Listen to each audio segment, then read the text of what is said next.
Assalamualaikum warahmatullahi wabarakatuh. Apa kabar teman-teman? Semoga kalian semua dalam keadaan sehat walafiat, diluaskan rezekinya dan dilancarkan segala urusan-urusannya. Kembali lagi dengan saya Rizky dalam channel Menembus Hijab.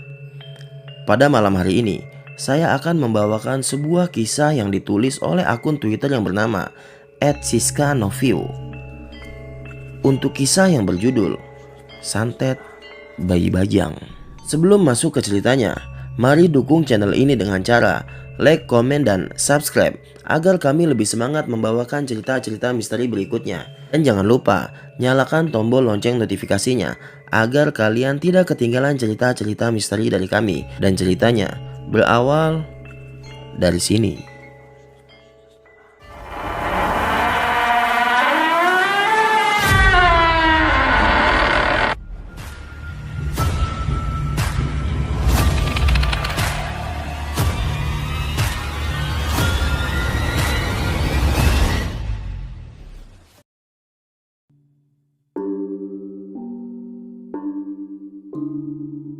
Sudah selama ini, Agus tidak bekerja. Dirinya baru saja diberhentikan dari tempat pekerjaannya lantaran toko bangunan yang menjadi tempat mengaisnya rupiah lama ini mengalami penurunan jumlah pembelinya. Akhirnya, mau tidak mau Pak Ci selaku pemilik toko bangunan harus memangkas beberapa pekerja yang mana salah satu adalah Agus. Di keheningan pagi itu, tiba-tiba dia melihat Pak Sumain berjalan di depan rumahnya.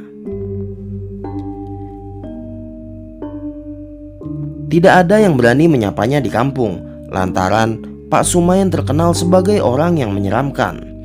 Entah apa yang sedang berada di dalam pikiran Pak Sumain saat itu.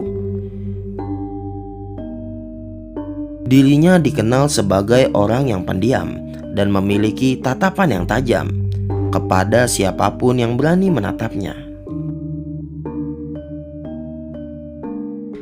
Tiba-tiba terdengar suara sapaan dari Pak Sumain. "Nyapo kok isuk-isuk, planga-plongo, sumpek rupane," tanyanya dengan tertawa. "Menyapa kok pagi-pagi, bingung, stres rupanya."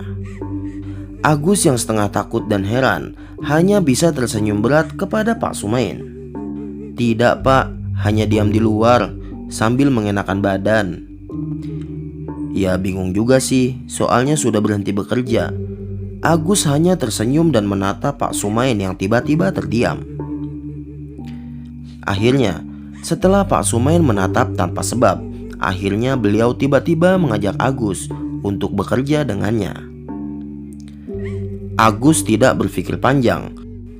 Pak Sumain tidak main-main untuk memberikan upah kerja yang Agus sendiri belum paham pekerjaan model apa yang akan dia lakukan di sana. Agus bisa memulai kerja besok pagi. Dia disuruh untuk sepagi mungkin ke rumah Pak Sumain. Karena bayaran yang diberikan tidak nanggung-nanggung, Agus mau saja bekerja apapun meskipun itu berat. Terpenting di dalam dirinya adalah anak dan istrinya tidak boleh lapar.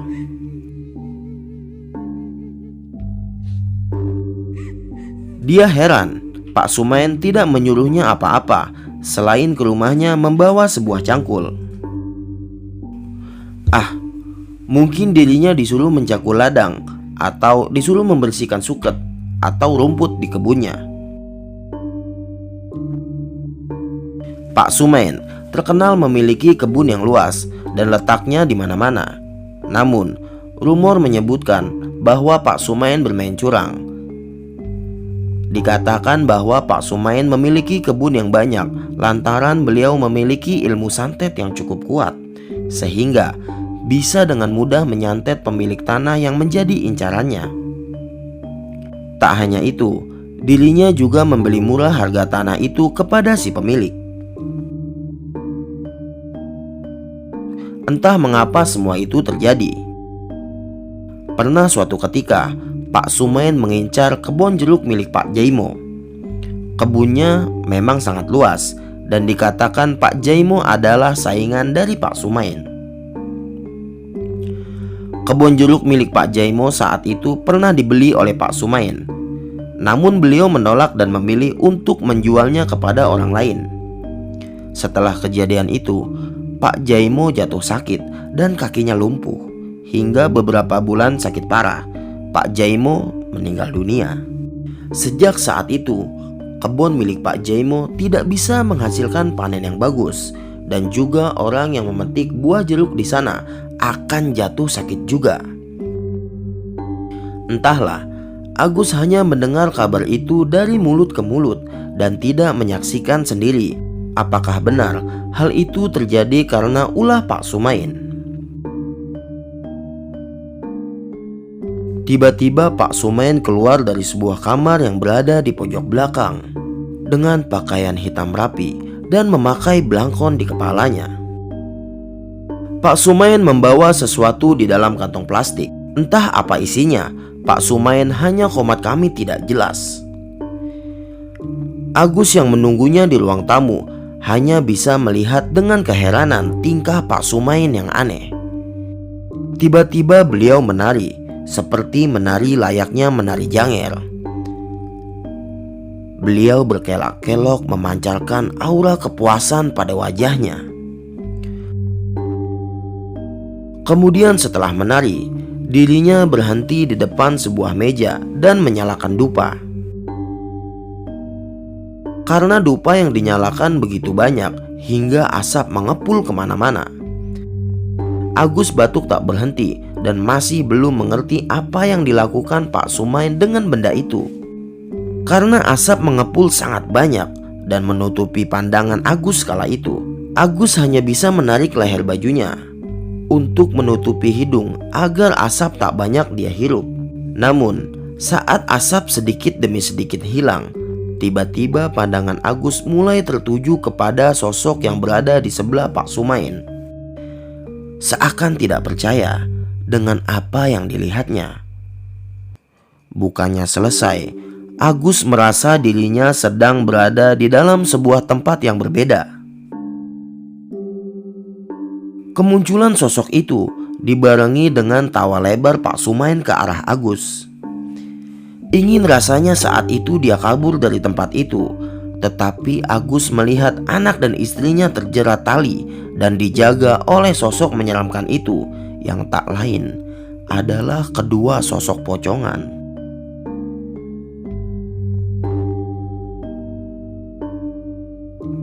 Pak Sumain mendekati Agus yang saat itu nampak terlihat lesu dan pucat karena terkejut dengan apa yang dia saksikan saat itu. Pak Sumain mendekat ke arah wajah Agus. "Hidupmu sudah di bawah kendaliku. Sebelum kamu bisa mengemban tugas dariku, Sukma istri dan anakmu menjadi taruhannya." Mendengar hal itu, Agus kemudian tersadar bahwa dirinya sedang berada pada dua pilihan. Jika dia memaksakan diri untuk keluar dan tidak mengikuti perintah Pak Sumain, maka anak istrinya sedang dalam bahaya. Kemudian jika dirinya mengikuti perintah Pak Sumain, Agus hanya tidak ingin jika sesuatu besar terjadi dan membuatnya menanggung dosa seumur hidup.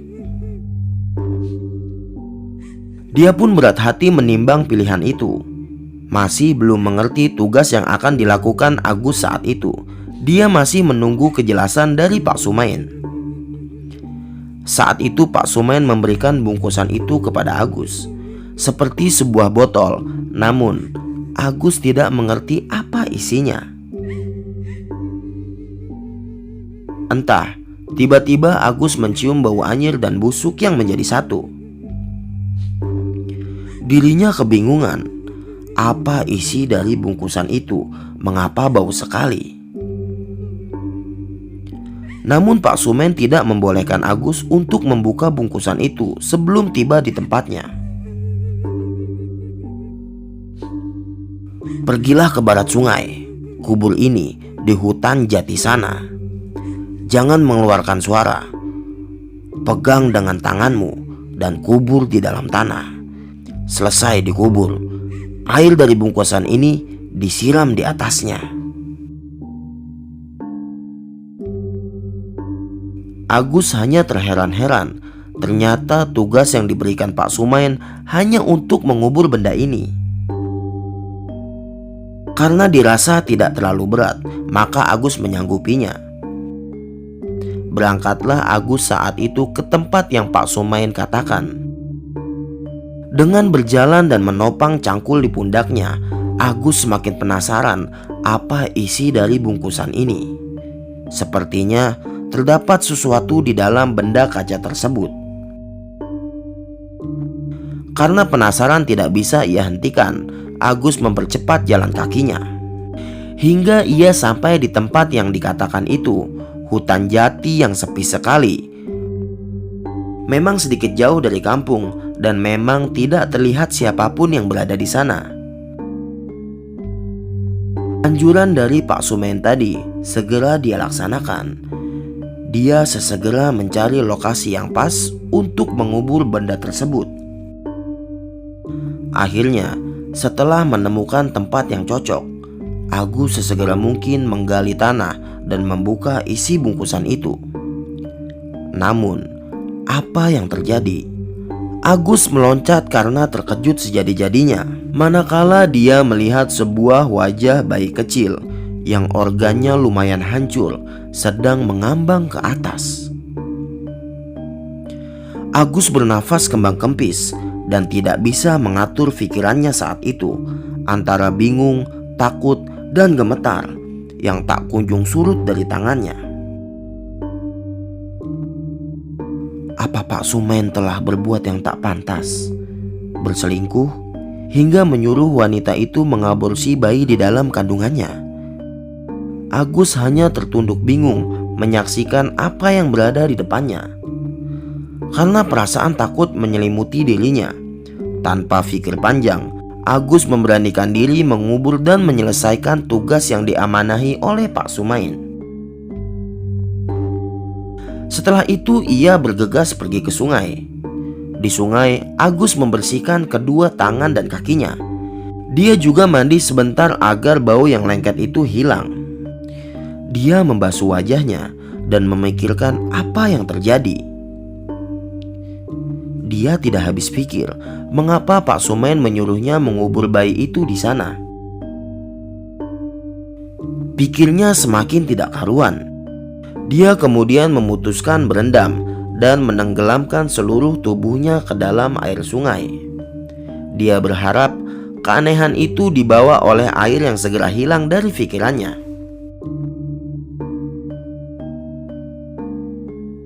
Setelah melakukan semua itu, Agus kembali ke rumah Pak Sumain, memberitahunya bahwa semua sudah dia lakukan.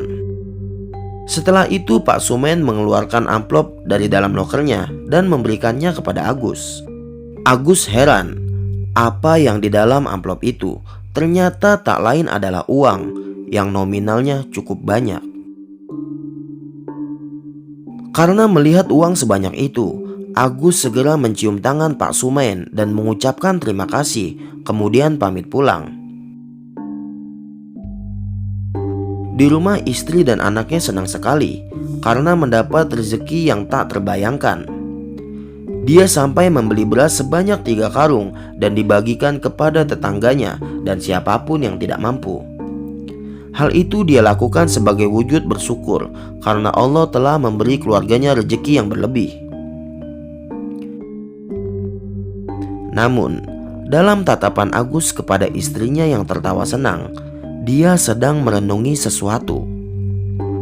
Dia masih belum bisa membuang kejadian yang dia alami tadi di alas jati. Benar-benar dibuat bingung oleh keadaan itu. Tiba-tiba saat Agus menatapi istrinya yang sedang bagi-bagi beras, tiba-tiba Pak Tar tetangganya muntah-muntah dan kakinya kaku seketika. Padahal Agus masih melihatnya sedang menyangkul di pinggir rumahnya. Agus berlari dan melihat apa yang terjadi dengan Pak Tar. Alangkah terkejutnya melihat Pak Tar yang muntah darah disertai belatung yang keluar dari mulutnya. Semua perempuan menjerit melihatnya. Agus gemetar dan tidak percaya dengan apa yang terjadi oleh Pak Tar saat itu. Wajah dan tubuhnya menghitam dan kaku, serta mata yang berjalan melingkar ke segala penjuru arah terjadi pada mata Pak Tar. Agus dan tetangganya yang berada di sana membantu membopong Pak Tar ke dalam rumah. Belum beberapa menit, Pak Tar tak bernyawa. Dadanya tidak kembang kempis.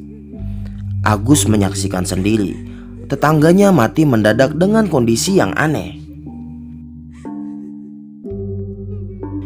Istri Agus mulai merasa aneh dengan tingkah laku suaminya.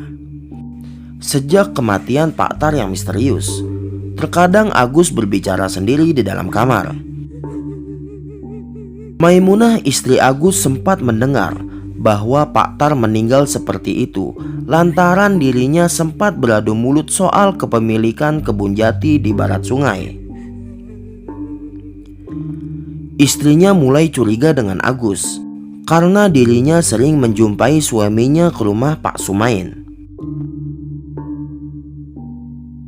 Kemarin lusa, dirinya melihat Agus sedang berbicara dengan seseorang dari dalam kamarnya.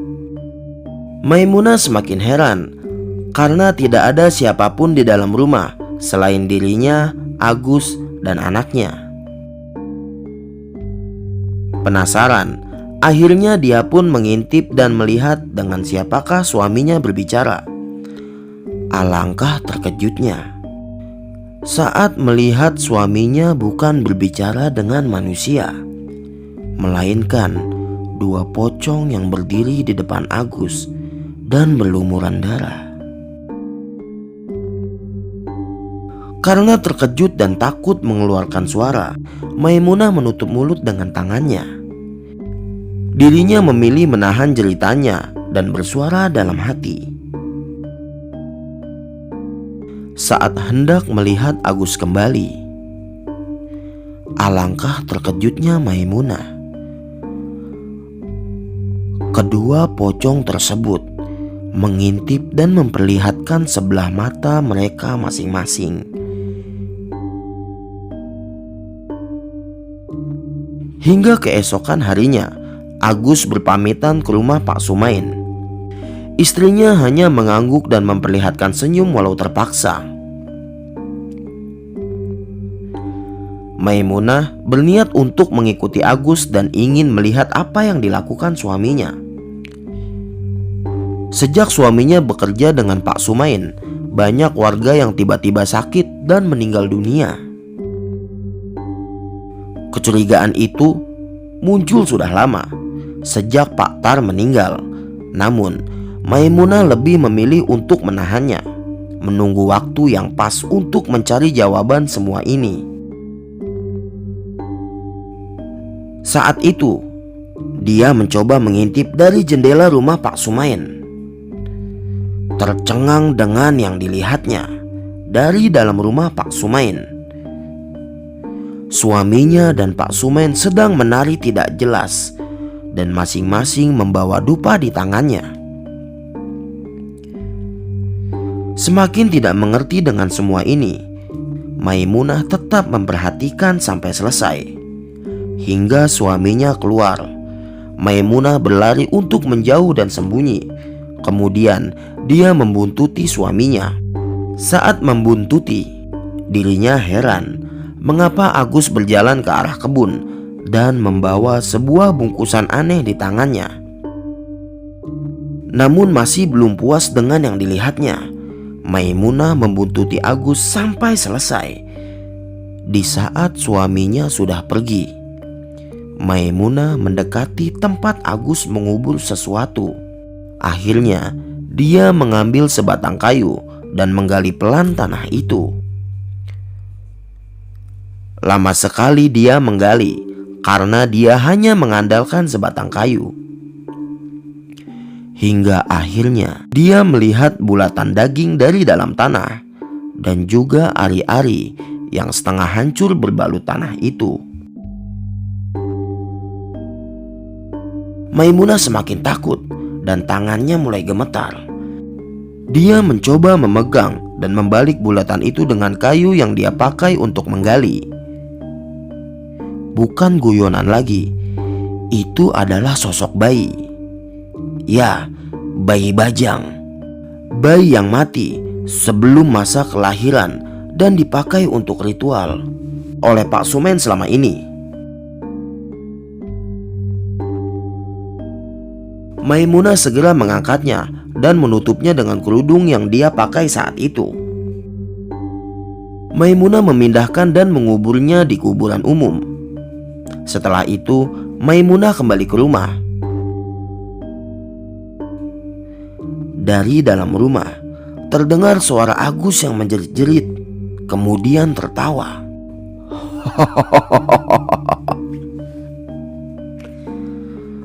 "Sesek dodoku!" teriak Agus saat itu. Kemudian Agus tertawa kencang, tidak beraturan. Dia menari-nari seperti orang yang sedang kesurupan. Maimunah kemudian berlari dan memegang tangan Agus. Tetangga mendengar hal itu dan mendekat ke rumah Agus. Karena Agus semakin aneh dan marah-marah tidak jelas, sebagian warga yang membantu Maimunah saat itu mengikat Agus dengan tali di kursi. Kondisi Agus sudah tidak terkendali. Dia tertawa terbahak-bahak dan berkata, "Aku luwe, aku luwe." Tetangga menyangka bahwa Agus kesambet atau kesurupan lantaran tingkahnya sudah aneh dan di luar kendali.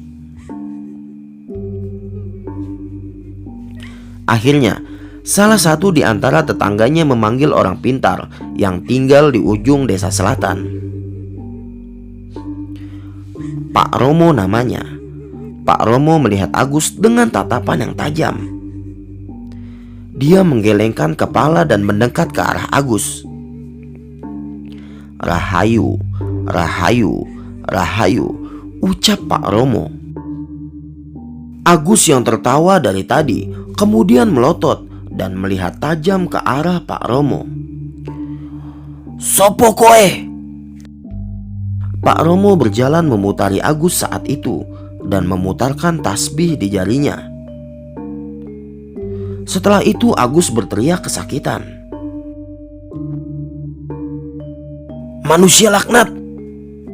Aku kesini hanya mau mengambil janji yang dibuat oleh manusia-manusia ini."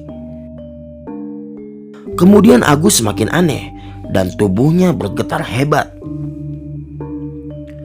Kulitnya berubah menjadi putih pucat dan mulutnya mengeluarkan cairan berbau anyir, serat belatung yang bergerak pelan keluar dari bibirnya. Dengan lantangnya dia tertawa dan mendangakkan kepalanya sampai menyentuh punggungnya. Setelah itu, wajahnya agak berubah. Dia tertawa terus tanpa henti dan melotot ke arah orang-orang yang memperhatikannya. Kemudian dia mengeram dan menganga. Saat itulah tiba-tiba dari bawah kursinya keluar sesosok wanita yang merangkak keluar dari belakang kursi dan merangkak ke arah depan Agus. Wanita itu tak terlihat wajahnya. Orang-orang sudah ketakutan dan tidak berani melihat dari dekat. Pak Romo tetap memperhatikan apa yang sedang terjadi di depannya. Agus tetap tertawa tanpa henti. Sosok wanita itu adalah kuntilanak. Kuntilanak itu kemudian berdiri dan melayang di depan Agus. Saat itu, tawa Agus semakin nyaring dan membuat sakit kuping yang mendengarnya. Sosok kuntilanak itu kemudian mengeluarkan cairan dari gelubang kemaluannya. Cairan berwarna merah itu adalah darah. Darah berbau bangkai mengucur deras melewati kaki pucatnya.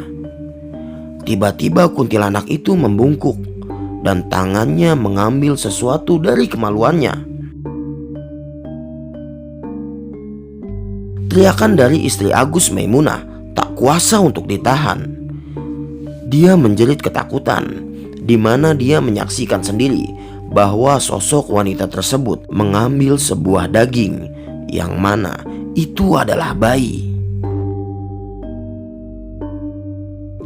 Kuntilanak itu kemudian menancapkan paku ke tubuh bayi bajang tersebut, dan keluar asap mengepul dari daging berupa bayi itu. Asap itu kemudian menyelimuti bayi bajang tersebut hingga akhirnya bayi yang berlumuran darah tersebut berubah menjadi pocongan yang melayang. Pak Romo tak tinggal diam. Dia kemudian mengambil air yang sudah disiapkan ketika hendak pergi ke rumah Agus. Air lerih yang dicampur bermacam bunga dan garam kasar. Pak Romo segera melempar air tersebut ke arah kuntilanak dan pocong yang melayang di depannya. Setelah itu, dia membaca bacaan penutup agar Agus sadar kembali. Akhirnya Agus saat itu sadar dan dirinya meminta maaf kepada semua orang di sana karena telah menuruti permintaan Pak Sumain selama ini. Kemudian hari pun berlalu. Agus dan Maimunah memutuskan untuk pindah dari desa itu. Dirinya memilih untuk merantau karena keadaan masyarakat di sana sudah memandang lain kepada Agus dan Maimunah. Seminggu setelah kejadian itu, Pak Sumain ditemukan mati gantung diri di pekarangan rumahnya. Jasadnya ditemukan oleh tetangga dalam kondisi yang membusuk.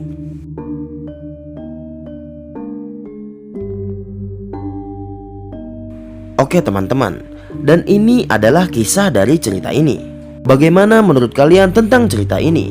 Tulis komentar kalian di kolom komentar. Saya Rizky izin pamit. Selamat malam, selamat beristirahat. Wassalamualaikum warahmatullahi wabarakatuh.